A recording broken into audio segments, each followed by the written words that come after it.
एक समय की बात है। एक राज्य में एक प्रतापी राजा राज्य करता था। एक दिन उसके दरबार में एक विदेशी आगंतुक आया और उसने राजा को एक सुंदर पत्थर उपहार स्वरूप प्रदान किया। राजा वह पत्थर देख बहुत प्रसन्न हुआ।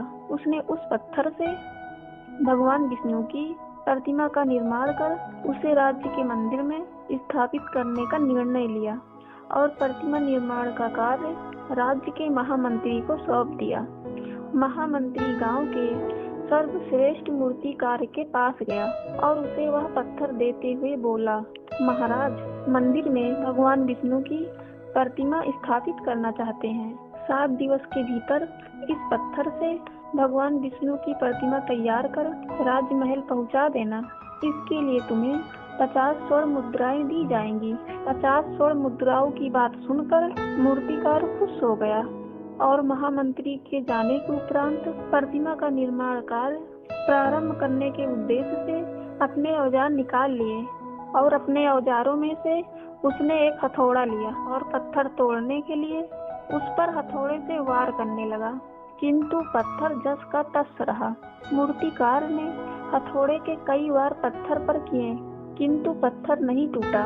50 बार प्रयास करने के उपरांत मूर्तिकार ने अंतिम बार प्रयास करने के उद्देश्य से हथौड़ा उठाया, किंतु यह सोचकर हथौड़े पर प्रहार करने के पूर्व ही उसने हाथ खींच लिया कि जब 50 बार वार करने से पत्थर नहीं टूटा तो अब क्या टूटेगा।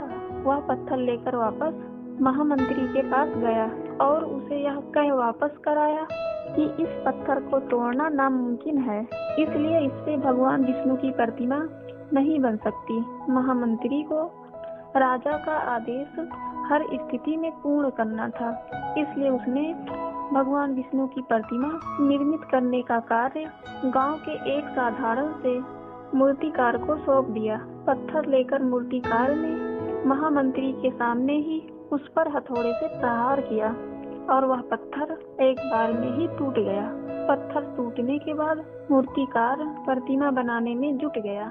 इधर महामंत्री सोचने लगा कि काश पहले मूर्तिकार ने एक अंतिम प्रयास और किया होता तो सफल हो गया होता और 50 स्वर्ण मुद्राओं का हकदार बनता। गाइस, अगर आपको वीडियो अच्छी लगी तो लाइक शेयर सब्सक्राइब कर नोटिफिकेशन बेल को ऑन कर दीजिएगा। Thank you so much for watching this video.